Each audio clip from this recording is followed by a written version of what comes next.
Ele pode vir buscar, tem 4 tabletes. Vou enfiar um no nariz, um na boca, um no ouvido e outro naquele outro orifício que ele deve saber.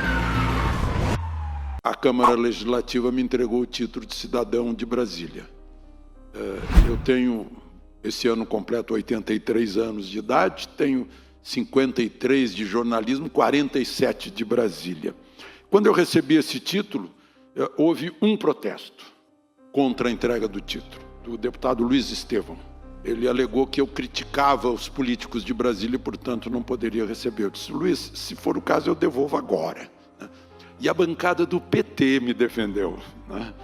Então, para dizer o seguinte, a crítica é importante, as diferenças são importantes em democracia, mas há algo acima disso, que é o país. O país está acima das nossas diferenças ideológicas, partidárias. Muita gente não considera isso.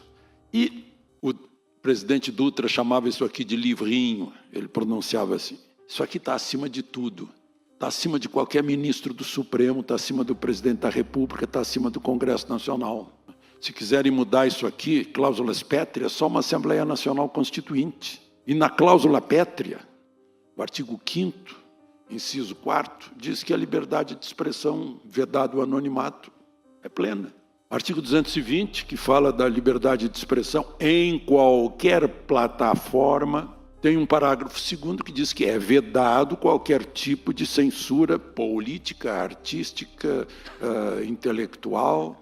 Então, a Constituição não permite isso que estão querendo fazer. Eu sei que dirão, mas já passaram por cima da Constituição, prenderam Daniel Silveira às 11 da noite,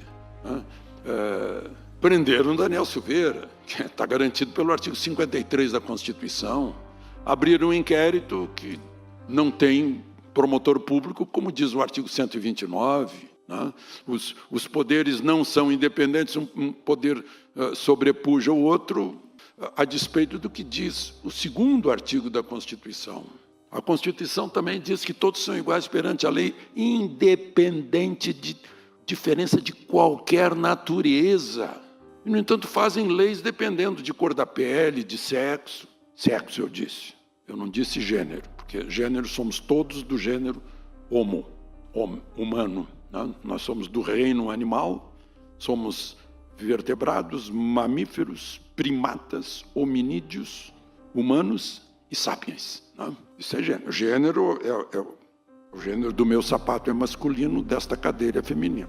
Como eu fui professor de português, eu gosto de defender a língua que está aqui no artigo 13 da Constituição. A língua desse país é o português.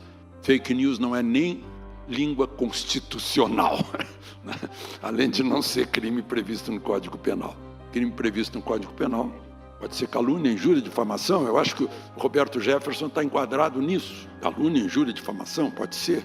Mas não fake news. Ele foi preso por fake news, resistiu à prisão e agora ele está preso por ter resistido à prisão e ninguém discute por que prisão era essa. Houve um calar geral. Por que isso? Tem uma poesia, No Caminho com Mayakovsky, eu acho que é Eduardo Cardoso Alves, talvez.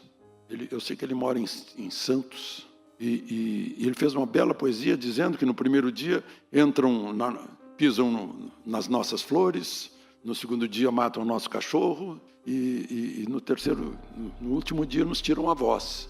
E aí a gente não pode mais reclamar. A gente não reclama quando acontece. Eu discordo do estilo do Daniel Silveira, do Alan dos Santos, do Eustáquio. Eu discordo do estilo.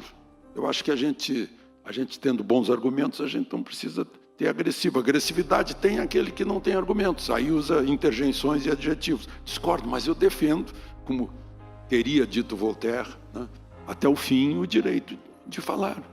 Porque isso é essencial. Liberdade é essencial na vida. E o pior de tudo é que a gente não está se dando conta que um dia vai chegar em que nós seremos os censores de nós próprios. Então a gente tem, pelo medo. Eu falo todos os dias no YouTube. São 2.550.000 pessoas que me acompanham. Fico pensando, será que um ministro lá do Supremo não vai gostar do que eu estou dizendo? E de repente ele me bloqueia, me tira, me corta a voz. Mostrou que tem esse poder.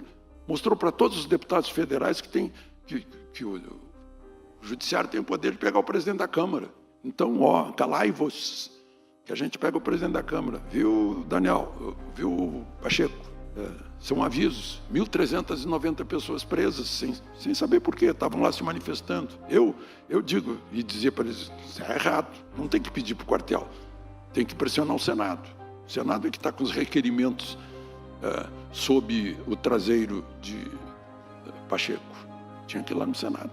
Mas, enfim, o Ives Gandra interpreta 141. Ontem eu dei uma aula de manhã no curso de altos estudos de política e estratégia na Escola Superior de Guerra, no Rio. E disse para eles, olha, quem jurou defender a Constituição, será que não se sente perjúrio? Porque é um juramento, que eu tenho a impressão que todos os integrantes de governo, parlamentares, fazem. Juro defender a Constituição. O próprio presidente da República jurou defender a Constituição. E num momento crucial que poderia ter defendido a Constituição, valeu o que ele aprendeu na academia, na ESAO, disciplina absoluta. Não é de agora. O politicamente correto vem de longe, impondo censura. Estão censurando Monteiro Lobato. É risível. Dizendo o que nós podemos dizer. E certamente isso pressupõe o que nós podemos pensar. Eu acho incrível, eu sou um fã o primeiro livro dele eu li em 1966, eu fui à casa dele em Londres, a casa onde ele morou, George Orwell. Incrível como ele é profético. Só que a profecia dele, que era para ser... Ele participou da Guerra Civil Espanhola, depois veio a União Soviética, ele tinha sido esquerda, socialista, e percebeu que essa ideologia tem uma natureza totalitária, não funciona se não for um regime totalitário. As cabeças que a gente ouviu são cabeças totalitárias, além de negacionistas. Uma delas ali que eu vi, eu tenho testemunho de que também acredita que a Terra é plana. Não é brincadeira, a pessoa ficou na ponta dos pés no bairro de Miraflores, em Lima, para ver se enxergava a China. Portanto, acredita que a Terra é plana. Da natureza. Então, essa natureza totalitária vem de longe. E nosso espírito colonial também. Tudo que é feito nos Estados Unidos, a gente repete por aqui. O politicamente correto começou lá. O nome fake news, gente, no meu tempo, o nome disso era boato. Era discos voadores na Barra da Tijuca. Venderam 800 mil exemplares da revista Cruzeiro. Eu lembro, eu era menino. O sujeito inventou, tirou a foto de botões lá na frente da geladeira dele, uma coisa assim, o fotógrafo. Não sei se foi o Ed Caffell, mas enfim, era mentira. Agora, sabe por que chamam de fake news? Para ficar contemporâneo com isso aqui. Esse aqui é o grande inimigo. Foi assim que eu comecei a sair de uma emissora onde eu estive por 33 anos. Porque eu escrevo para 38 jornais, que não tem nada a ver com a televisão. Inclusive Correio Brasilense aqui. Amanhã está o meu artigo aqui. E minha mãe, com mais de 100 anos, me disse, em mais de 100 anos de vida, meu filho, eu nunca vi um candidato ganhar a eleição só com um celular na mão e meia dúzia de reais no bolso. Ele queria devolver, até não gastou tudo. Né? Enquanto se gastavam milhões, ele estava com uns 4. E eu falei nisso, olha, minha mãe nunca viu. Isso aqui ganhou de todas as redes de televisão que estavam contra ele.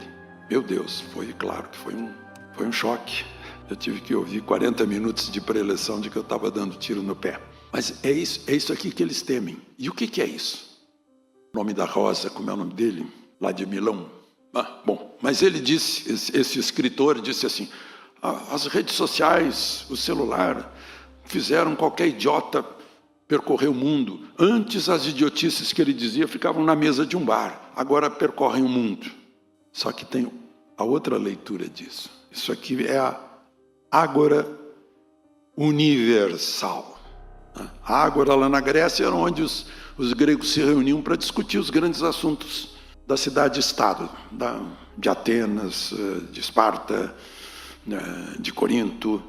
Mas ficava na praça, agora não fica mais na praça. Agora é o mundo.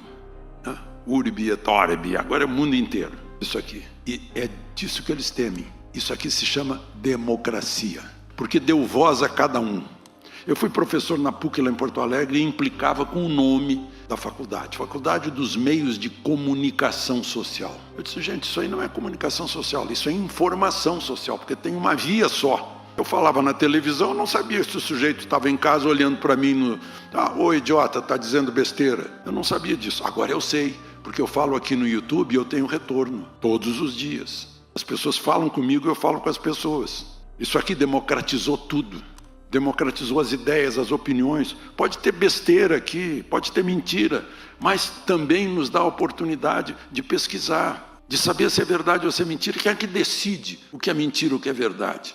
É a razão, é saber pensar por si, não importar o pensamento de outros. É isso que eu tenho insistido quando falo para a garotada, pensem por vocês. Em 1992, eu sei que muita gente já me ouviu contando isso, mas marcou muito. Eu fui convidado, eu era diretor da Globo, fui convidado a dar uma aula na UNB, para o último semestre de jornalismo, ou seja, os que estavam saindo jornalistas. E um aluno perguntou quais são os pilares do jornalismo. Eu disse veracidade, simplicidade, objetividade, isenção e neutralidade.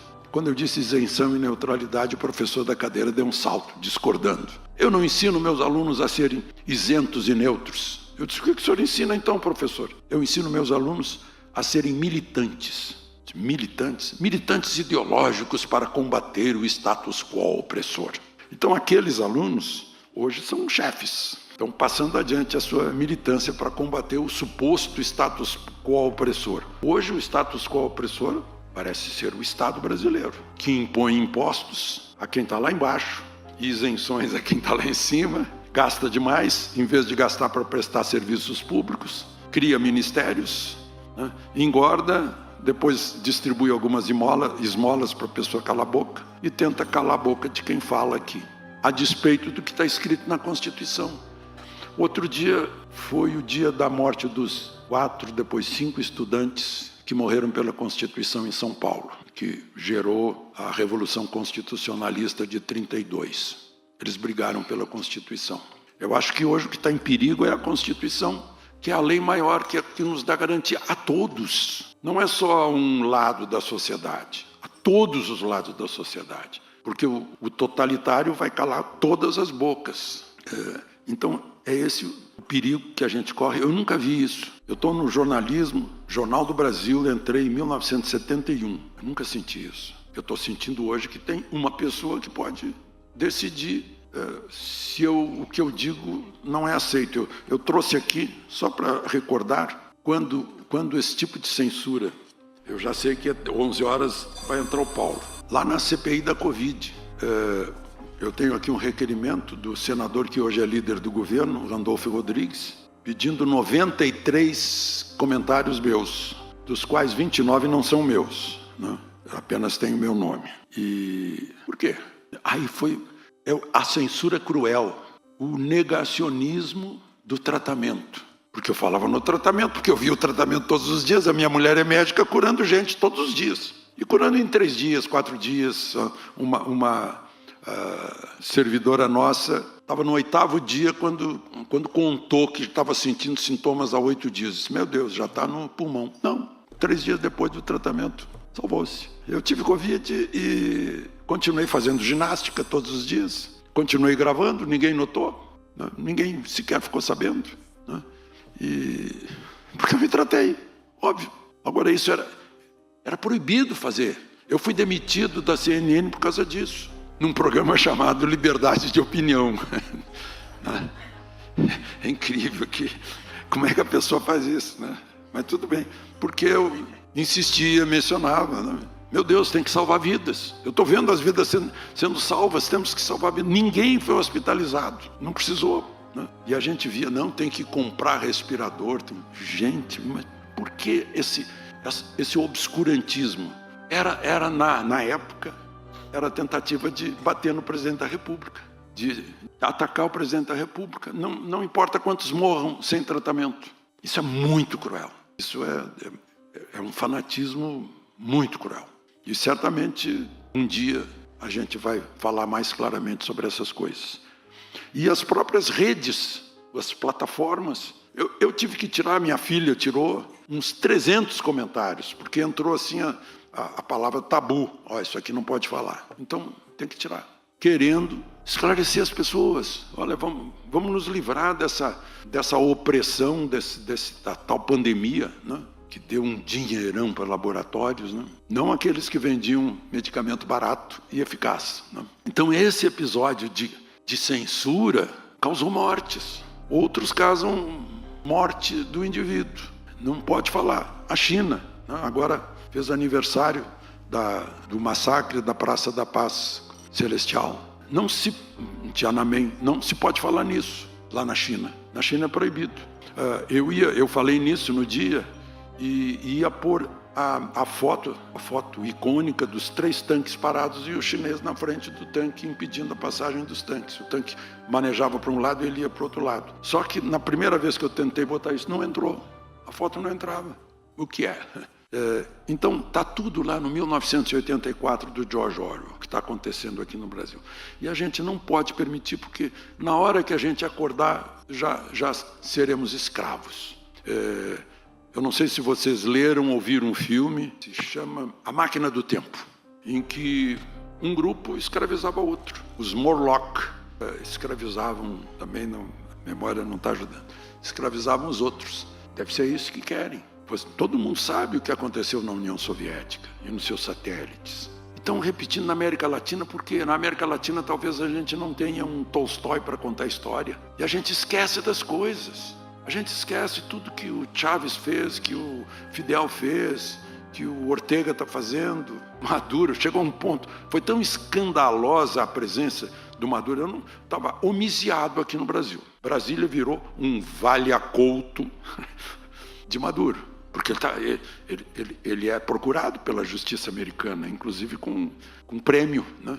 Foi tão escandaloso que o esquerdista presidente do Chile se insurgiu, fez questão de dar uma entrevista na CNN quando lá chegou de volta, para dizer que os presidentes foram usados aqui pelo nosso grande diplomata, chefe de governo do Brasil, para dar palanque para o Maduro.